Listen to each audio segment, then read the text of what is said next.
Hey there, fellow classic comic collectors. As always, I'm Scott Harris King, and today I want to talk a little bit about the creative process, where ideas come from, all that sort of thing. A special bonus video about comic creating is because my new comic, Cthulhu versus Uncle Sam, is going to be launching on Kickstarter on June 28th. I did an earlier video announcing that, but I want to talk to you about the process behind sort of just coming up with the idea to do this comic. As I discussed in my announcement video, Cthulhu vs. Uncle Sam is an exciting, Golden Age style adventure comic set in World War II, where a group of cultists try and summon Cthulhu and only Uncle Sam can stop them. So really excited. It features art by Jay Piscopo, who's known for doing these Golden Age redesigns. He's got this sort of animation storyboard style I think people are going to love. I'm really excited about the comic. But it came about in sort of an interesting way. The creative process was maybe a little different from the usual and from what people normally assume happens with how and why these ideas are come up with and created. So I thought that might be interesting for me to talk about how exactly this comic came into existence. Basically, it came about by me trying to solve a problem. And the problem was revenue at conventions. So a lot of small self-publishers like myself, we don't have very much of a margin on our comics. And there's also not a lot of people that go to comic book shows that are looking for indie self-published comics. There are some, and I love going through Artist Alley and looking at comics and buying comics from people, and there are other people that do that. But in general, most of the people that go to comic shows are not looking for that. So what happens is, because you got to have a table. Let's say you have a table fee that's $75 for a show, and you're selling comics that cost you $3 to print, and you're selling them for $6, and you're only making $3 each. And now you got to basically sell like 25 copies of the comic in order to break even for the weekend. And finding 25 people to buy your self-published comic can be really difficult. So what a lot of people do is they'll sell prints, specifically because they have a much, much higher profit margin. So you might be able to, if you buy prints in bulk, you might be able to get a print for under $1. Let's just round up to $1. You can sell that for $5 or even $10 or more, depending on how big the print is. So let's say you have a print that costs you $1 and you're selling it for $10.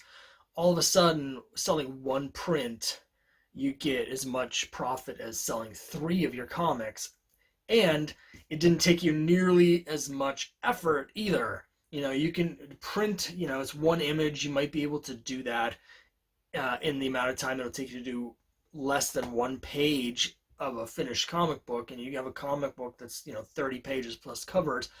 Your print, it can be frustrating, but your print basically will take you 1/50th the time of the comic book or less, and have a profit margin that's 3 or 4 or 5 times as much. And so what a lot of people do is they'll sell prints at conventions in order to get their money back for the tables, and basically to just cover the costs of everything, of doing business. And then if you can find 5 or 10 people to actually buy the comic, which is what you really want to have happen, you don't have to lose money in the process. So that's kind of how a lot of people do it. When I was thinking about doing that, though, there was a couple things for me personally that I didn't want to do. Now, if you go into Artist Alley, what you'll find in a lot of cases, not every case, but in a lot of cases, you'll find a lot of artists that are selling prints for drawings they have done of characters from like Marvel and DC or other properties, Star Wars, whatever it is. So pop culture franchises. And it makes sense because those are what people want. Deadpool fans want to buy prints of Deadpool, right? And so you'll have a lot of people that are, even the people that are doing their self-published comics, they'll have prints that are all like, Wolverine and Deadpool and Batman or whatever, or Darth Vader. Technically, that's not legal. No, technically, that's, whether it's copyright or trademark infringement, it's an infringement. Right. Most of the companies will let that slide. They'll let this stuff slide because I guess they figure there's no money in it, and it helps build the brand, I guess. So they just figure it's such a minor thing. We're just gonna let that slide. There've been a few isolated instances where I've heard of people having trouble with that.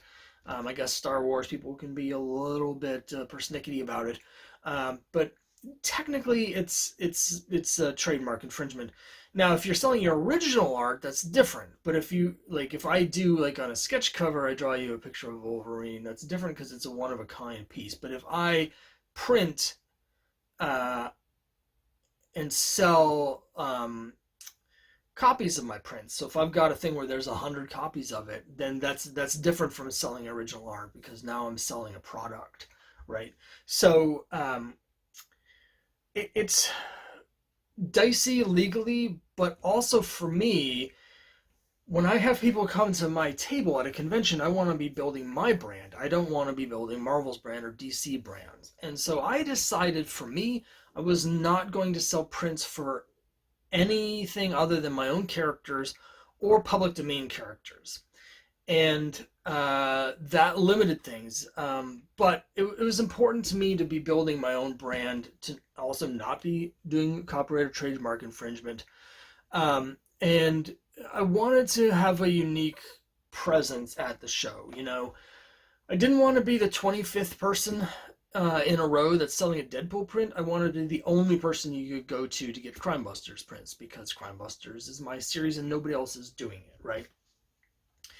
So I started thinking about what I could do with public domain characters. Now, Crime Busters has a number of public domain characters. Obviously, Crime Buster himself, Chuck Chandler, one of the two main characters, is in the public domain. And there's other characters that I'm bringing in from the Golden Age of comics and from, other things. The next issue 4 is going to have Santa and Krampus in it. So those sort of things. And so I started thinking, well, there's some public domain characters that I could do prints for that are popular. And,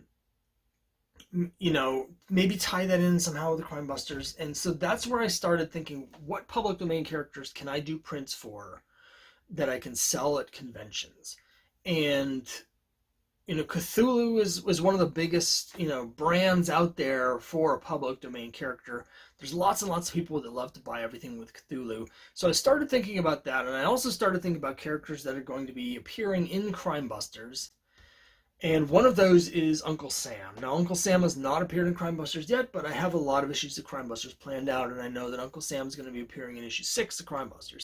Of course, the Cthulhu and the Cthulhu mythos also are going to play a role in future issues of Crime Busters as well. So it's not just a complete, right field pick. It's something that I can tie into the storylines and the broader scope of the brand that I'm trying to put together with the Crime Busters. So I started thinking, okay, what if I do something with Cthulhu fighting Uncle Sam? And so that's where I initially came up with this here. I'll put this on screen, this poster of Uncle Sam fighting Cthulhu. Now, I decided to do it as a vintage wrestling poster. I thought it would sort of almost be like a fun crossover audience. A lot of the Golden Age characters, their costumes are kind of like wrestling costumes. There's a lot of wrestling fans in comics and vice versa. And so I just thought it would be a fun thing to do this as a wrestling poster, get some of the wrestling fans in there and some of the Cthulhu fans. And if there's anyone out there that's a fan of Uncle Sam, because everybody loves America. So I thought this would be a nice crossover thing that I could do. Public domain characters, no trademark infringement, no copyright infringement, and I am, in a way, building my own brand. Once I came up with that, I shared it on some social media, and I made a few copies of the prints, just a few, and I went to a couple shows, and it worked. I've never sold a ton of prints or a ton of anything, but it was very clear that people were coming over to the table to see the Uncle Sam versus Cthulhu print. They were also buying the Uncle Sam versus Cthulhu print more than any of my other stuff. I put it at a bunch of my prints, the rest of which were all Crime Busters prints, in an art gallery show at a local science fiction convention, and almost completely sold out of the Uncle Sam vs. Cthulhu print. Didn't really sell anything else. So the popularity of it was obvious that I was onto something, that people did like it. And so that's when I started thinking, well, I should do a comic book about it. I've obviously hit on an idea that people like. It looks cool. People think it's cool.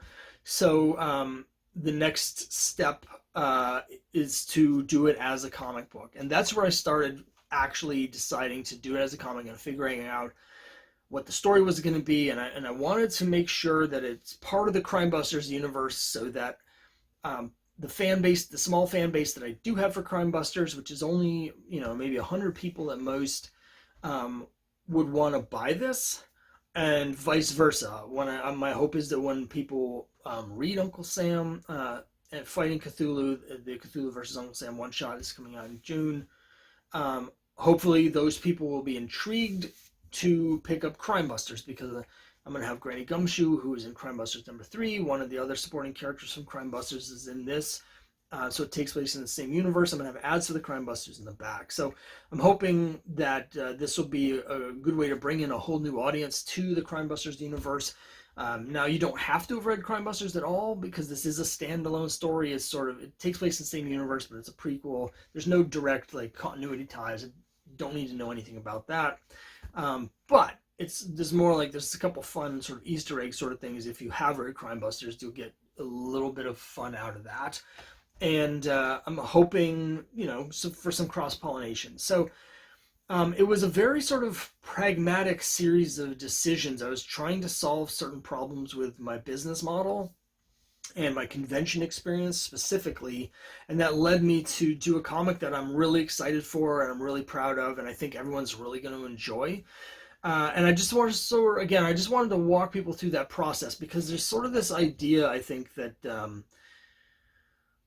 creativity is precious, like ideas, and the process of coming up with ideas is some sort of magical, sacred thing.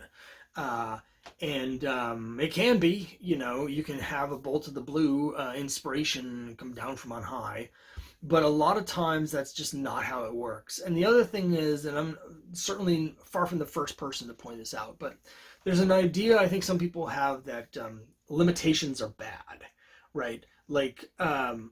You don't want any limitations on your imagination, but actually being forced to think inside of a box can actually be a lot more useful to the creative process than trying to think outside of the box.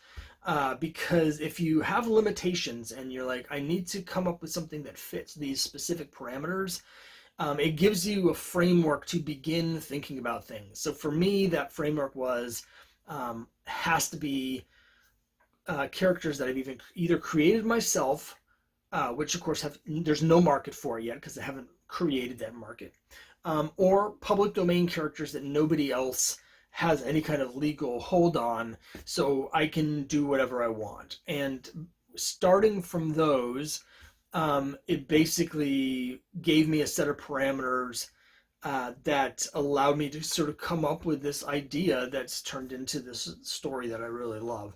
If I didn't have those parameters, I never would have thought of this. So it's just another way to think about the creative process as creative problem solving.